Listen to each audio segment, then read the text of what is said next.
Saudações, ó, queridos bastiões. E aí, tranquilidade? Terça-feira, papinho chato. Lá vem ele falar desses negócios aí de endividamento. Aí vai vir um cara e vai dizer, mas nós nem tá endividado, nós nem tá devendo, nós tem dinheiro.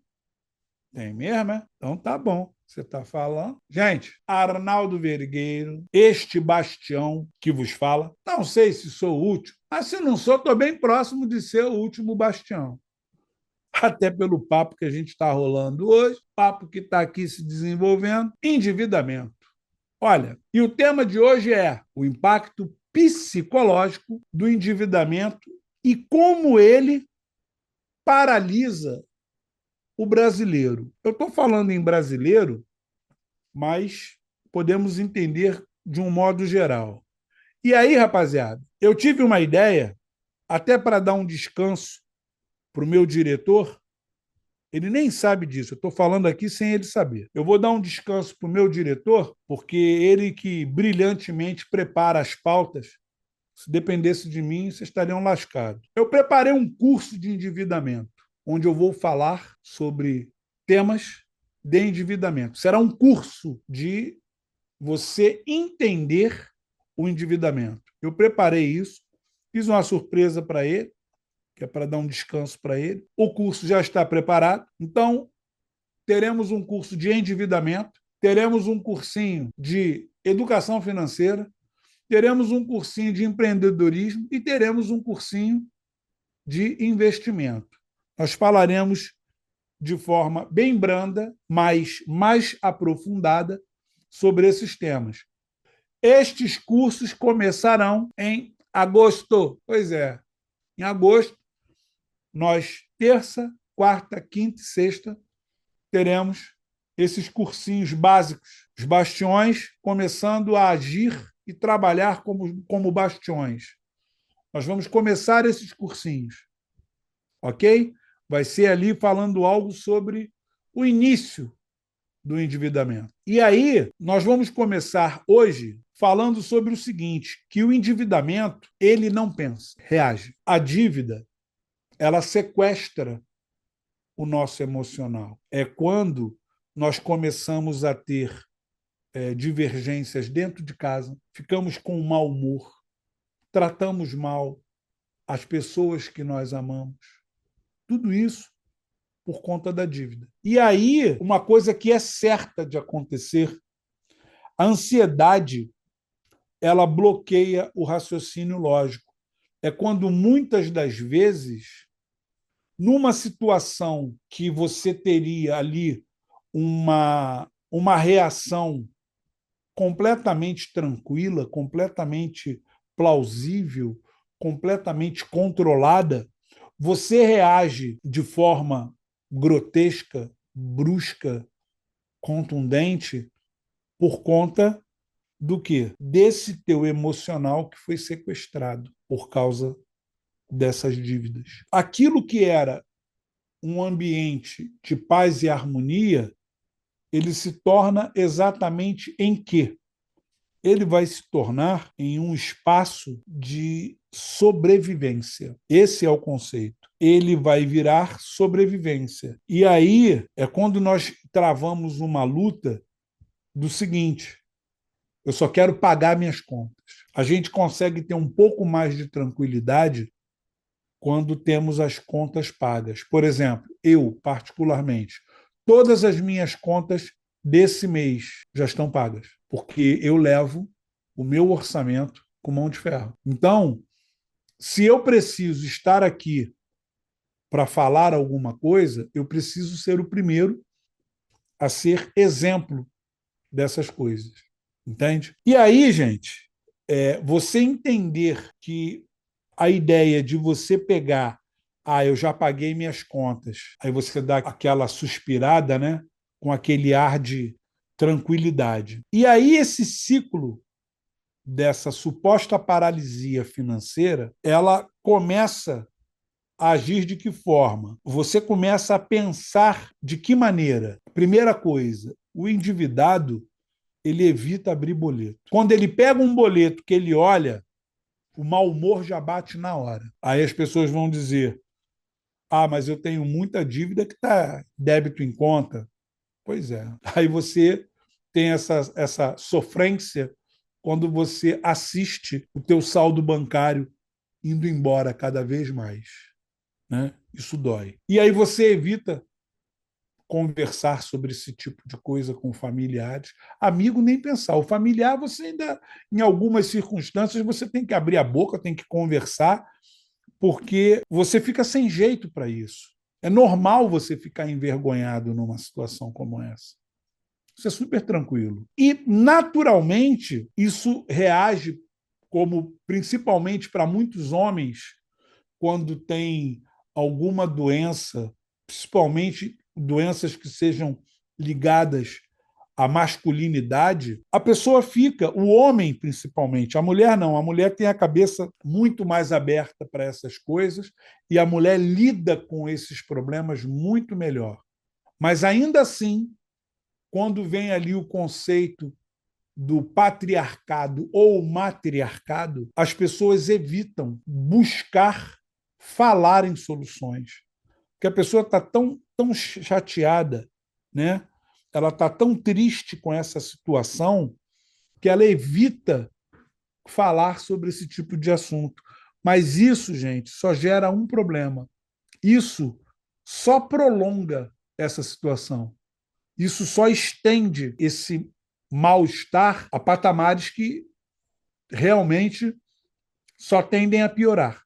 É o que acontece. Resumindo, o drama só aumenta. E aí, essa cultura da vergonha de ter a dívida ali como um tabu, e aí a gente costuma dizer que dívida, quem tem, esconde, né? É uma coisa que as pessoas não têm o hábito de conversar sobre esse assunto. Só que o que acontece? Quem devia e resolveu a situação também não fala, também não tem o hábito de se expor, mesmo que depois da situação resolvida. Perfeito? E isso só gera o quê? Isolamento. É quando as pessoas passam muito mais tempo sozinhas, muito mais tempo isoladas. E aí isso gera o quê? Uma retração social. A pessoa não quer sair, a pessoa não quer conversar, a pessoa não quer dialogar. Por quê? Porque ela só pensa na dívida. Por conta disso, o peso das dívidas na saúde mental ele gera assim estragos seríssimos. Insônia, estresse, queda de produtividade no trabalho, porque essa dívida ela toma a mente da pessoa de uma tal forma que a pessoa fica completamente refém dessa situação. A pessoa fica completamente ligada, atrelada a esse mal, ela fica completamente perdida. E aí, doenças, que eu digo que uma das doenças do século, não, mas do milênio, é a depressão, ela chega com muita facilidade na vida do endividado. Porque o endividado fica muito preso em relação a essas coisas. E vou dizer mais: muitas das vezes não é só a depressão, não, gente. Tem casos que eu já percebi que até síndrome do pânico. As pessoas entrarem em pânico por conta de uma situação como essa. O que é o normal nessa situação? A pessoa não vai procurar ajuda por vergonha. Só que, nesse caso, a pessoa só vai se afundando. E aí, você tem três coisas que, inicialmente, você precisa entender e aceitar. Primeira coisa que você precisa entender e aceitar nesse exato momento: você está em dívida. Você não é endividado, você está. Isso é uma situação. Se você tiver controle, tiver a cabeça fria, você consegue sair desta situação. Mas aí vem aquele papo, a gente precisa conversar. Precisa sair dessa redoma para poder conversar. Porque se a gente não conversar, principalmente sobre esse tipo de assunto, gente, é ladeira abaixo. É só ladeira abaixo. E a propósito, O fato de você estar endividado, isso não te define. Isso pode ter sido proporcionado por alguma coisa momentânea. Normalmente é falta de planejamento. A gente consegue entender isso. Mas isso é o papo de amanhã. Amanhã a gente continua essa conversa. E aí, tem duas coisas nessa história que são verdadeiras. Você não vai resolver isso tudo sozinho, não tem como. E segundo, também não vai ser da noite para o dia. Você não vai pegar todas as suas dívidas e vai resolver, vou resolver isso em um mês. Não, não vai. Quando o assunto é endividamento, nós temos basicamente projetos de 2, 3 anos, até 5 anos para sair do endividamento. Veja bem, estou falando sobre sair do endividamento. Eu não estou falando sobre a dívida que com 5 anos prescreve. Não, eu estou falando você pagar aquilo que você deve. Tem projetos que dão 2 anos, 3 anos. Isso é normal. E aí, gente, quem é que lucra com essa tua culpa? Quem lucra com a tua culpa são os bancos, as financeiras e também os influenciadores que vêm te vender uma ideia de enriquecimento rápido. Nesse exato momento, você está extremamente fragilizado e o que acontece? Por estar fragilizado, você vê uma proposta de algum influenciador como a saída para os teus anseios. Não é assim. Não é assim que você vai resolver. Não tenha dúvida. E essa culpa, gente, ela paralisa. Ela deixa a pessoa numa condição em que ela fica tão envergonhada de repente, procurar ajuda para conversar sobre o assunto, que ela prefere pagar taxas de juros, ao meu ver, né, extremamente abusivas, em silêncio. Sabe por quê? Por vergonha. Isso tudo, gente, é uma situação que nós costumamos passar sozinhos. E aí nós precisamos entender 5 pequenos passos para nós podermos retomar o controle. Mais um papo maneiro aqui, ó. Prestar atenção nisso. Mapear todas as dívidas com valores, credores e juros. Eu sei que é uma coisa chata, é ruim de você ter que tocar nesse tipo de assunto. É igual a ideia de você tocar na história de alguém que te magoou ou alguém que você perdeu. Normalmente, nós não queremos tocar neste tipo de assunto. E aí nós precisamos entender isso. E outra coisa, vou falar novamente, assumir uma conversa franca com a família, muito franca. Ó, gente, a nossa situação verdadeira é essa aqui, ó, plá, plá, plá, plá, plá. E aí, como eu sempre falo sobre o reduzir, substituir e cortar. Isso aí é uma tese que é o básico de uma reeducação ou educação financeira. Eu, às vezes, falo em reeducação porque já tiveram pessoas que já foram educadas financeiramente, mas a grande maioria das pessoas ela não deteve uma educação financeira. E aí, a ideia sobre, de repente, ser ou não ser ali extremamente contundente em relação a o que reduzir, cortar ou substituir de forma pesada em 90 dias possa ser uma saída.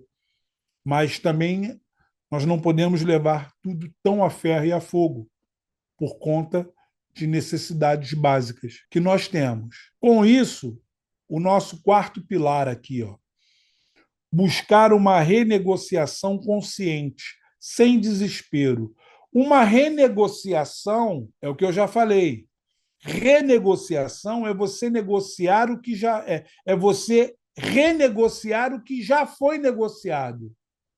Não é o que normalmente os bancos te oferecem, que eles te oferecem um novo negócio. Não, então tá. Então a gente vai fazer o seguinte: morre essa dívida, a gente vai fazer um novo empréstimo com uma taxa de juros diferente, normalmente maior, e isso te leva cada vez mais para o buraco. Quando o que você deveria buscar é a renegociação, que seria esta dívida inicial, este mesmo valor, com um prazo maior de pagamento, para que você possa reduzir o número de parcelas, sem juros. É isso. Planejar a entrada dessa renda que você tenha, mas planejar de forma realista e amadurecer o seu pensamento para o nosso papo de normalmente de quinta-feira, que é o quê? Um plano B, uma outra fonte de renda. Você precisa. O endividado precisa ter mais fontes de renda, não só para que possa ajudá-lo a sair das dívidas, como também dar um outro rumo à sua vida. Entendeu? E aí, gente, entenda, dívida ela não define ninguém. O fato de você, neste momento, estar endividado, isso não define o seu caráter, não define a sua personalidade, define uma situação momentânea. Você entender exatamente isso, que você está numa situação muito fechada, muito triste, muito complexa, é o momento de reflexão para você pensar no assunto, rever essa situação, ter o diálogo com a família, que eu acho que se você conversar sobre isso com a família, isso vai, inclusive, deixar sua família muito mais sólida e vida que segue. Vamos partir para o pagamento dessas dívidas. E com uma mensagem que eu normalmente digo, e eu falei há alguns dias atrás para uma pessoa. Vocês sabem por que o para-brisa do carro é maior do que o retrovisor? O para-brisa é desse tamanho. O retrovisor é pequenininho aqui na frente do carro. É porque nós temos que olhar mais para frente do que para trás. E aí é uma coisa que eu normalmente digo: não me procure no passado, porque eu não estou lá, ok? Papo cabeça, falar desse assunto normalmente não é muito agradável, mas temos que ter consciência disso. Um beijo, gente. Até amanhã. Papo amanhã é educação financeira. É praticamente continuidade disso aqui. Ok? Tchau, gente. Até amanhã.